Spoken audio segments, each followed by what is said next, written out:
오늘도 하나님께서 이 아침에 저희들에게 크신 은혜를 베풀어 줄 줄로 믿습니다. 네, 오늘 말씀을 통하여 또 기도를 통하여 하나님의 풍성한 은혜가 우리 가운데 충만히 임하는 귀한 시간 되기를 간절히 소망합니다.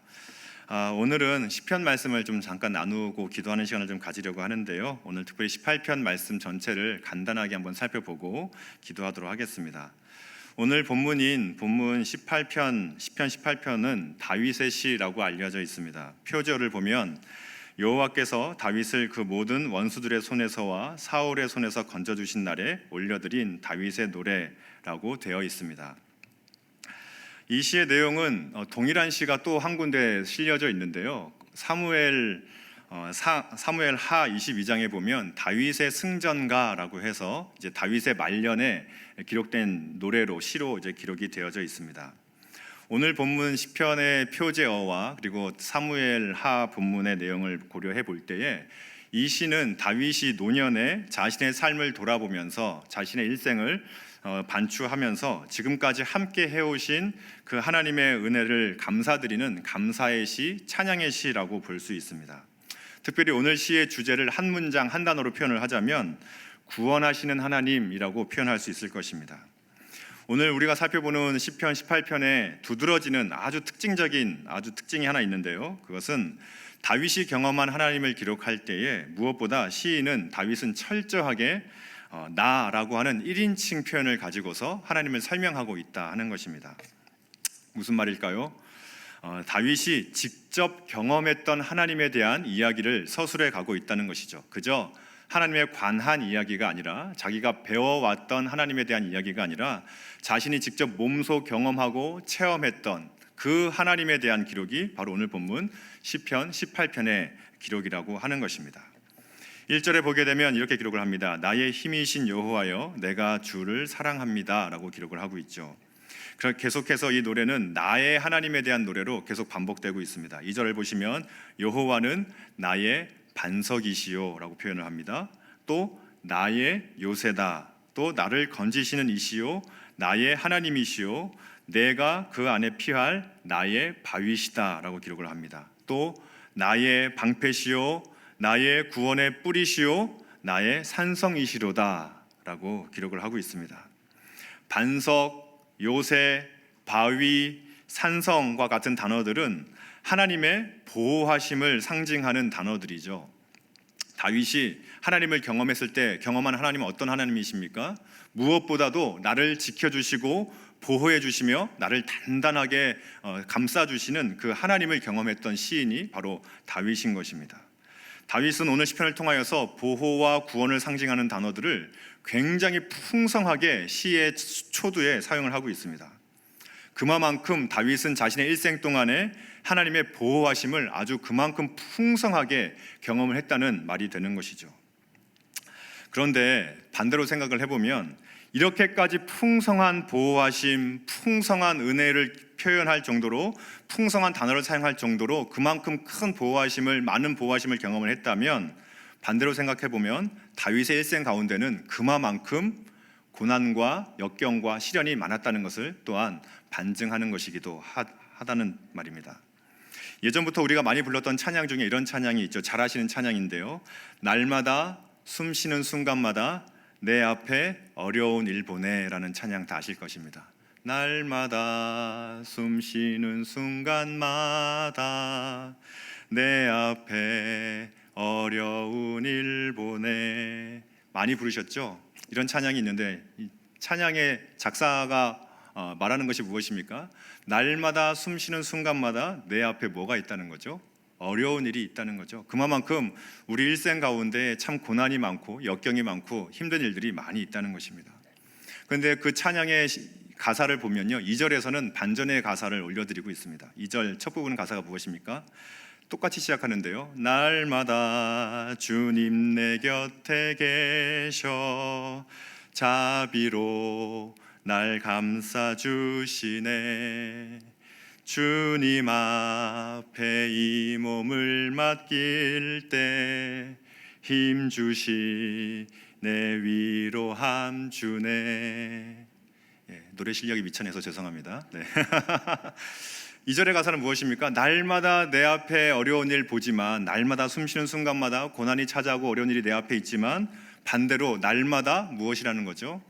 내 앞에 내 곁에 자비로 찾아와 주시는 그 하나님을 내가 날마다 경험한다는 것이 그 찬양의 고백인데요. 마치 그 찬양의 가사처럼 다윗의 일생이 다 그러했던 것 같습니다. 다윗이 오늘 시를 시작하면서 얼마나 많은 보호하심에 하나님을 찬양하고 있습니까? 요새요, 산성이요, 반석이요, 나를 건지시는 이요, 나의 피할 바위시요, 방패시요, 구원의 뿌리십니다 라고 고백하고 있는 것은 그만큼 다윗의 삶 속에는 날마다 숨쉬는 순간마다 눈만 뜨면 항상 힘들고 어려운 순간들이 자기 가운데 있었다는 것이죠. 그러나 우리 하나님은 그 어려운 순간 가운데에서 다윗을 홀로 두지 아니하시고, 그 어려움 가운데 망하게 하지 아니하시고, 죽게 하지 아니하시고, 그 다윗을 건져주시며 보호하시며 살려주시며 인도하셨다는 것이 바로 오늘 본문의 시의 표현인 것입니다. 오늘 시를 지은 다윗의 고백이 바로 그 고백이죠. 오늘 다윗은 한 단어 한 단어 표현했던 그 반석, 바위, 산성, 구원의 뿔, 방패라는 그 단어는 그저 사용한 단어가 아니라 그의 삶이 녹아져 있는 한 단어 한 단어라고 하는 것입니다. 다윗은 정말 극심한 고난에 던져졌던 사람이었습니다. 그의 일생 가운데는 수많은 원수들이 있었습니다. 오늘 표지어를 보시면 잘 알 수 있는데요, 모든 원수들의 손에서와 사울의 손에서 건져주신 날에 부른 노래라고 기록을 하고 있습니다. 다윗은 참 고난이 많았죠. 그 누구도 엄두도 못 냈던 그 장수, 블레셋의 장수 골리앗을 무찌르자 사울 왕의 시기로 인하여서 도망자 신세가 되었습니다. 여러 동굴과 들판에서 잠을 자며 참 많은 고생을 했죠. 굴욕과 수치스러운 순간들도 지내야 했던 것이 다윗의 일생이었습니다. 그가 왕이 됐을 때에는 수많은 정적들이 그를 제거하고 죽이고자 했었고, 또 그가 나중에는 밧세바를 범하고 우리아를 죽이는 죄악을 저지르는 그런 죄악의 고통까지 경험했던 사람이 다윗이었습니다. 또 말년에는 그의 아들이었던 압살롬이 또 세바가 반역을 일으키며 그의 왕권을 도전했던 일도 있었습니다. 말 그대로 고난의 사람이라고 해도 과언이 아닐 정도로 수많은 고난이 그의 일생 동안을 쫓아다녔던 것이죠. 오늘 시에서 다윗은 자신이 경험했던 다윗을 이렇게 표현하고 있습니다. 4절과 5절 말씀인데요, 함께 같이 한번 읽어보도록 하겠습니다. 함께 읽겠습니다. 사망의 줄이 나를 얽고 불의의 창수가 나를 두렵게 하였으며 스올의 줄이 나를 두르고 사망의 올무가 내게 이르렀도다. 아멘. 다윗이 고백하는 고난의 모습이 어떤 것입니까? 사망의 줄에 내가 얽혀 있다는 것입니다. 스올의 줄, 지옥의 줄이 나를 둘렀다는 것이죠.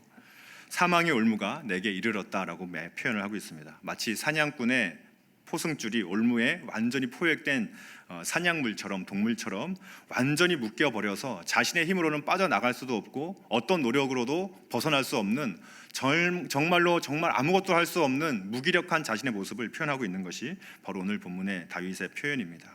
특별히 오늘 4절 말씀에 보게 되면 불의의 창수라고 표현을 하고 있습니다.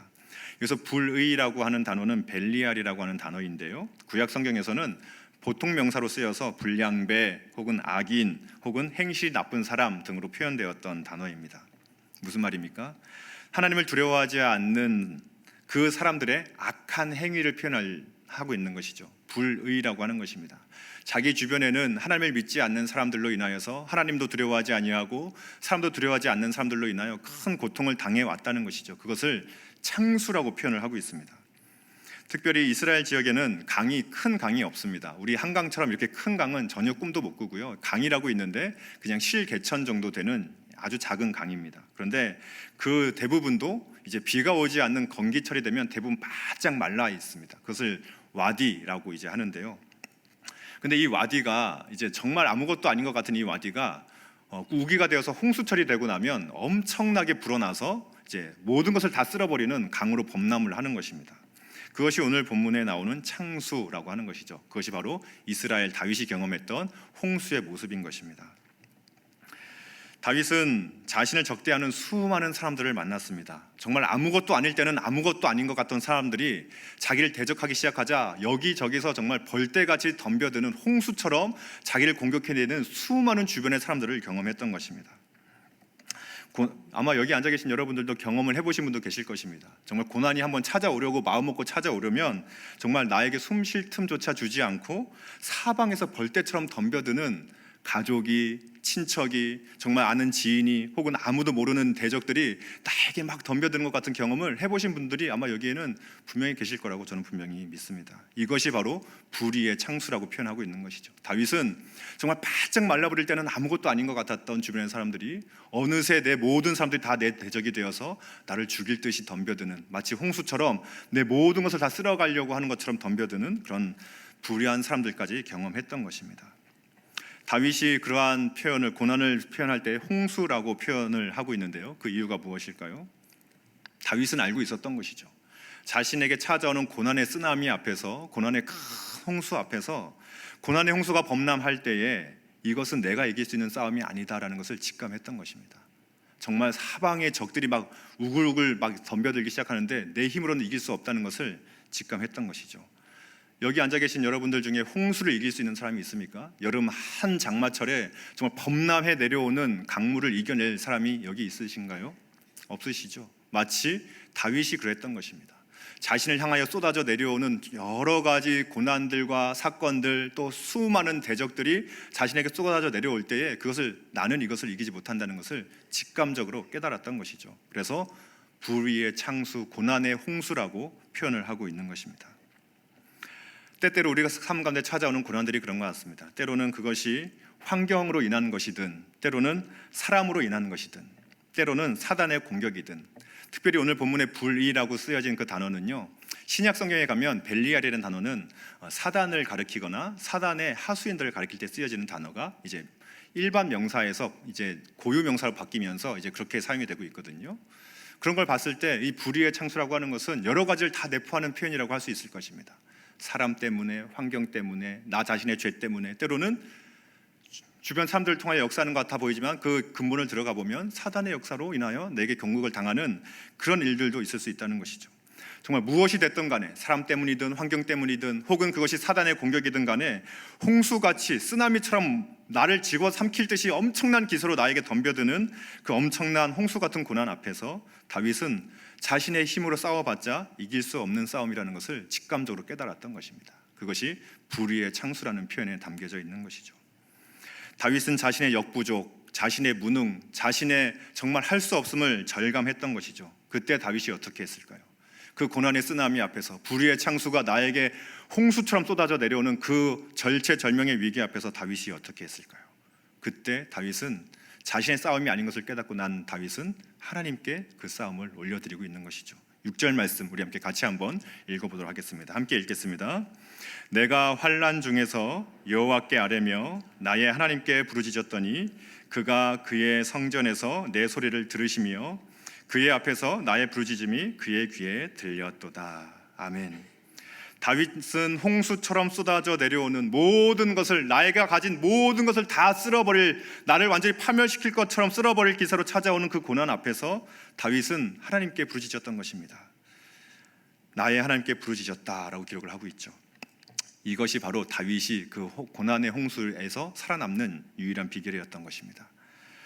내가 환난 중에서 여호와께 아뢰며 나의 하나님께 부르짖었더니 그가 그의 성전에서 내 소리를 들으시며 그의 앞에서 나의 부르짖음이 그의 귀에 들렸도다. 할렐루야. 다윗은 그 고난의 순간에 하나님께 나아갈 수 있는 놀라운 은혜를 입었던 것입니다. 다윗은 고난의 순간에 내 힘으로 할 수 없어 어쩔 수 없이 성전에 나아가 엎드려 눈물로 부르짖었지만 그 부르짖음 가운데 다윗의 마음속에 찾아오는 확신, 한 줄기 확신이 다윗의 마음속에 굳게 자리 잡았던 것입니다. 그것이 무엇입니까? 하나님은 반드시 내 기도를 들으신다라는 것이죠. 하나님은 반드시 내 기도를 듣고 계신다라는 확신이 기도하면 할수록 고난의 홍수 앞에서 쓰나미같이 내가 쓸려 내려가는 것 같은 엄청난 압력 가운데에서 내가 그 압력을 이길 수 없어 엎드려 기도할 때에 정말 할 수 없어 기도했던 그 기도의 자리 가운데 기도하면 할수록, 부르짖으면 부르짖을수록 이 다윗의 마음속에 한 줄기 확신이 찾아온 것입니다. 그것이 무엇입니까? 그가 내 소리를 들으시며 라는 것입니다. 그의 앞에서 내 부르짖음이 그의 귀에 들렸도다 라는 확신이 그 마음속에 가득하게 자리 잡게 되는 것이죠. 이것이 다윗이 강할 수밖에 없는 이유였던 것입니다.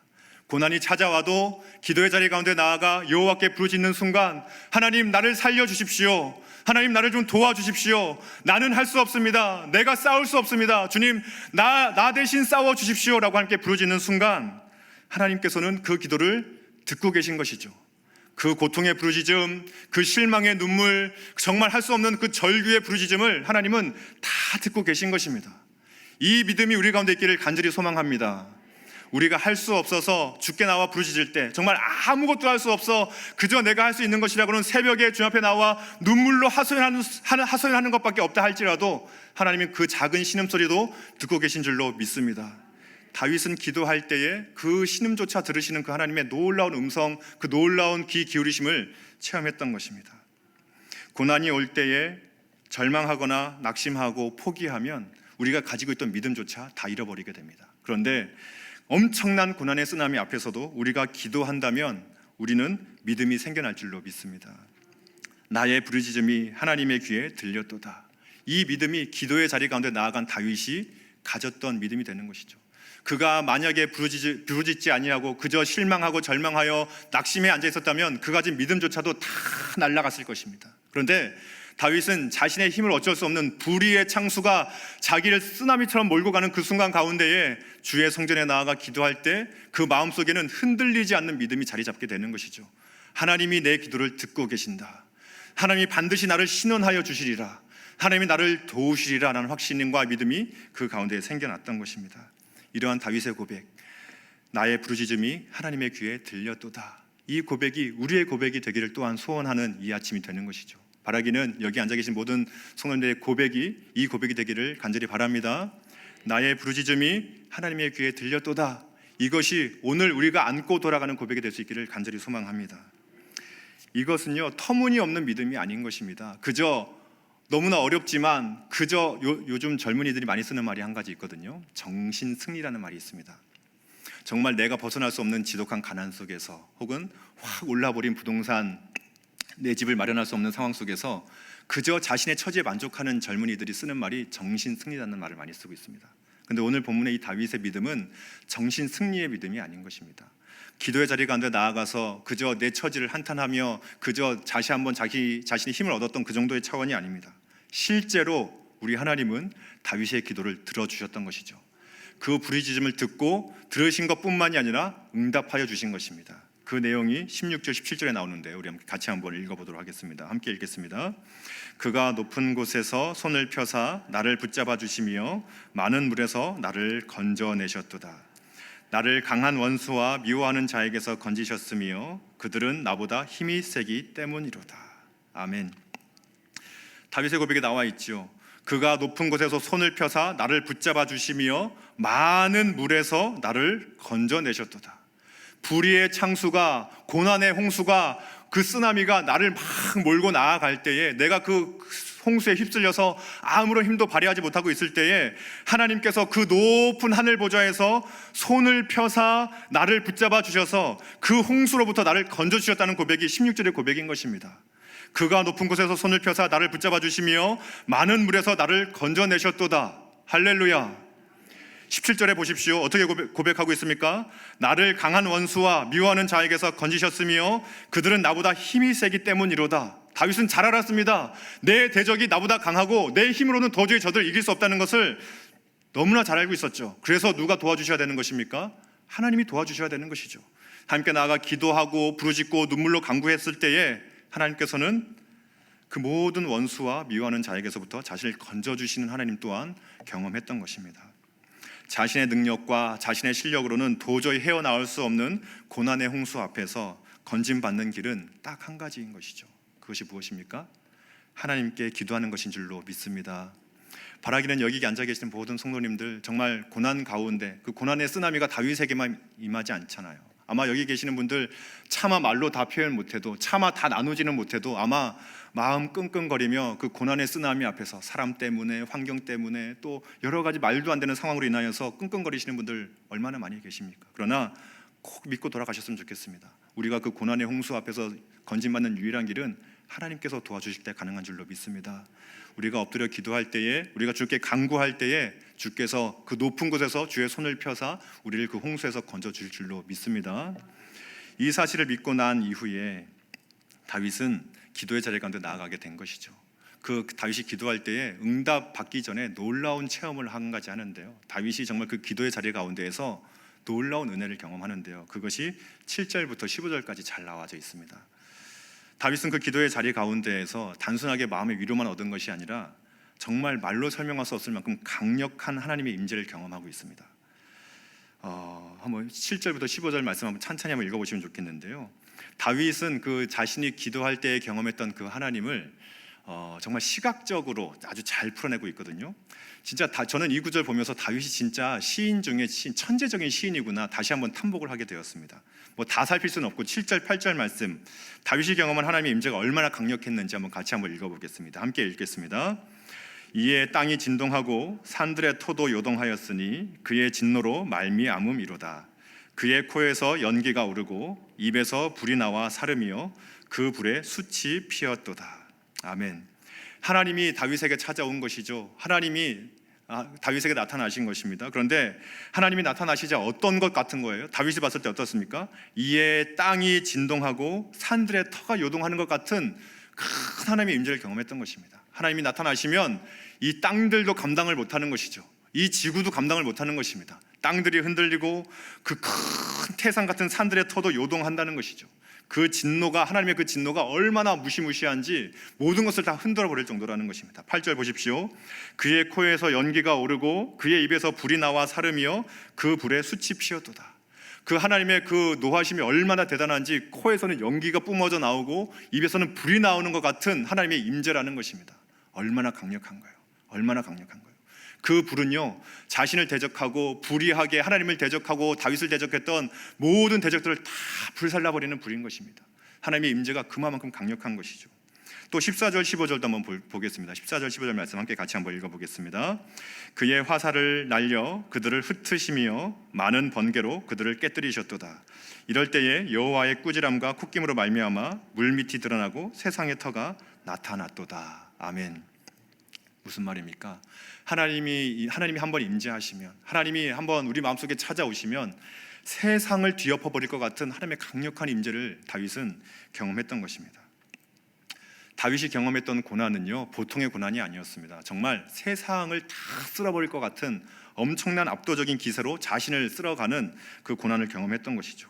자신의 힘으로는 도저히 이겨낼 수도 없고 극복할 수도 없는 그야말로 압도적인 위력을 가진 고난이었습니다.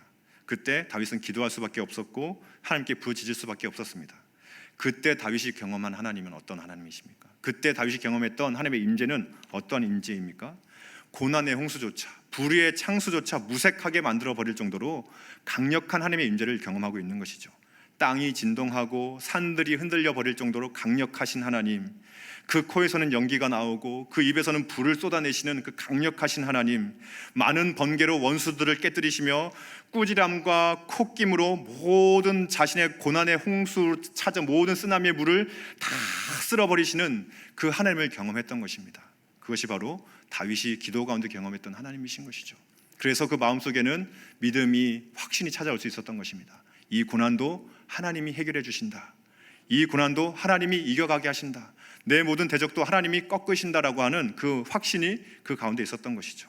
고난보다 크신 하나님, 원수보다 강력하신 하나님을 이 다윗은 기도의 자리 가운데 만났던 것입니다. 그 하나님께서 어떻게 하시는 것입니까? 다윗을 물에서 건져내시고 구원해내는 것이죠. 19절 말씀 함께 같이 한번 읽어보도록 하겠습니다. 함께 읽겠습니다. 나를 넓은 곳으로 인도하시고 나를 기뻐하심으로 나를 구원하셨도다. 아멘. 이 고백이 우리 모두의 고백이 되었으면 참 좋겠습니다. 오늘 시편을 보는데요 다윗이 너무너무 부러웠습니다. 상상하기 힘든 고난을 당한 것은 부럽진 않았습니다. 네. 그러나 그 힘든 고난 앞에서 다윗은 그 누구도 경험하지 못한 하나님의 그 누구도 경험해보지 못한 하나님의 강력한 임재를 맛본 사람이 또한 다윗이었던 것이죠. 그리고 어떠한 고난 가운데에서도 자신을 구원해 주신 그 하나님을 경험했던 사람이 바로 다윗이었습니다. 우리가 고난의 순간에 기도해야 되는 이유가 바로 여기에 있는 것입니다. 어쩌면 여기 앉아 계신 우리 귀한 권사님, 집사님 또 장로님들께서는 다윗이 기록했던 경험보다 더 큰 은혜를 경험하신 분들도 계실 거라고 생각합니다. 죽을 것 같은 고난 가운데 놀랍게 역사하셔서 나를 건져주신 그 하나님에 대한 체험과 고백들이 있으실 것 같은데요 바라기는 그 기도의 자리 가운데에 만나는 하나님의 강력한 임재를 통하여서 우리에게 닥친 모든 고난을 넉넉하게 이겨나가는 우리 모두가 되어지기를 주님의 이름으로 축복합니다. 고난의 순간에 우리가 기억해야 될 것이 한 가지가 있습니다. 고난의 순간에 기억해야 될 것이 한 가지가 있습니다. 그것은 어떠한 고난이 찾아와도 그 고난으로 인하여서 우리가 죄를 지어서는 안 된다 하는 것입니다. 고난의 순간이 되면 우리는 죄에 짓기 너무나 쉬워지는 그런 마음 상태, 그런 내 상태가 되어집니다. 그런데 다윗은요, 오늘 본문의 다윗은 어떠한 순간에도, 특별히 어떠한 고난의 쓰나미 앞에서도 결코 자신은 죄를 짓지 않았다라고 고백을 하고 있습니다. 23절 말씀 함께 같이 한번 읽어보겠습니다. 함께 읽겠습니다. 또한 나는 그의 앞에 완전하여 나의 죄악에서 스스로 자신을 지켰나니. 아멘. 고난이 찾아오면 참 죄 짓기 쉬운 것 같습니다. 고난은요, 결코 혼자 찾아오지 않습니다. 동반자 친구를 하나 데리고 오는데 고난의 동반자, 고난의 친구는 유혹이라는 친구가 있습니다. 고난은 유혹과 함께 찾아오는 것이죠. 고난의 순간 죄악의 유혹이 우리 가운데 크게 찾아옵니다. 속이고자 하는 유혹이 내 마음속에 찾아오고요, 거짓되게 하고자 하는 내 마음의 유혹이 찾아옵니다. 내 마음속에 죄를 짓고자 하는 마음, 음욕, 탐욕, 여러 가지 물질의 욕심, 거짓, 이런 것들이 내 마음속에 계속해서 찾아오는 것이죠. 그 고난을 극복하기 위하여 거짓말을 하고 싶어지기도 하고, 그 고난을 회피하기 위하여 음란에 빠지기도 하고, 그 고난을 극복해내기 위하여 내가 하나님이 기뻐하시지 않는 행위들을 하게 되는 경우들이 우리 가운데 찾아오기 쉽다고 하는 것입니다. 특별히 무엇보다도 나를 악하게 대하는 그 악한 사람들을, 악한 대적들을 악을 악으로 갚으려 하다 보면 우리 영혼은 완전한 파멸을 경험하는 것이 우리의 상태인 것이죠. 우리가 고난의 순간에 기억해야 될 것은 바로 오늘 다윗의 고백인 것입니다. 나는 죄악에서 스스로 자신을 지켰나니 라고 하는 것이죠. 하나님, 내가 이 죄악의 쓰나미 앞에서 내가 결코 무너지지 않겠습니다. 이 죄악의 쓰나미가 나를 죄악으로 몰고 가고 나를 무너지게 하고 나를 죄짓게 만들 수 있지만, 어떠한 고난의 순간에도 나는 결코 하나님의 방법대로, 하나님의 뜻대로 살아가겠습니다 라고 하는 내 안에 결단이 있어야 하는 것이죠. 그 고난의 순간에 내가 화가 난다고 해서 똑같이 상대방에게 죄를 짓거나, 내가 화가 난다고 해서 내 고난을 극복할 수 없다고 해서 그 절망의 순간 가운데 내가 하나님이 기뻐하지 않은 죄악의 길로 들어선다면 그 고난을 극복할 수 있는 길은 영영이 닫혀지는 것입니다. 다윗의 그 기도 가운데에 한 가지 했던 것은, 고난을 극복하고자 했던 것은 아닐지라도 하나님의 임재 가운데 그가 자신을 지켜나갔던 것이죠. 그 고난의 현장 가운데서 자신을 굳건하게 지켰을 때에 하나님께서는 그를 건져내실 수 있었던 것입니다. 요셉 잘 아실 것입니다. 요셉은 형들에게 미움을 받아 애굽에서 고된 종살이를 했습니다. 엄청난 고난이고 엄청난 시험이죠. 그때 무엇이 찾아왔습니까? 보디발의 집에 보디발의 아내가 유혹하는 것입니다. 욥도 한번 보십시오. 욥에게 큰 시험과 큰 고난이 찾아왔습니다. 재산, 가족, 건강, 모든 것을 다 잃어버리는 엄청난 고난의 쓰나미를 경험했죠. 그야말로 불의의 창수를 경험했습니다. 그때 욥의 아내가 무엇이라고 말을 합니까? 차라리 하나님을 저주하고 죽으라 라고 유혹하는 것입니다. 우리 가운데 그럴 때가 있을 것입니다. 내 고난의 현장 가운데에서 신앙을 잃어버리게 하는 유혹이 찾아오죠. 죄를 짓게 하는, 때로는 정말 하나님 기뻐하지 않는 행동들을 하게 하는 수많은 유혹들이 우리 가운데 찾아올 때가 있습니다. 바로 그때가 우리가 하나님 앞에서 스스로 자신을 지킬 때라는 것을 꼭 명심하시기를 간절히 바랍니다. 다윗은 고백하는 것이죠. 내가 스스로 지켰나니라고 고백하는 것입니다. 24절에서는 어떻게 고백하나요? 24절 말씀도 함께 같이 한번 읽어보겠습니다. 함께 읽겠습니다. 그러므로 여호와께서 내 의를 따라 갚으시되 그의 목전에서 내 손이 깨끗한 만큼 내게 갚으셨도다. 아멘. 이 말씀은 행위로 우리가 구원받는다는 그런 의미가 아닙니다. 내가 깨끗하게 살면 그 깨끗한 만큼 하나님이 나에게 선대해 주신다는 그런 뜻이 아니죠.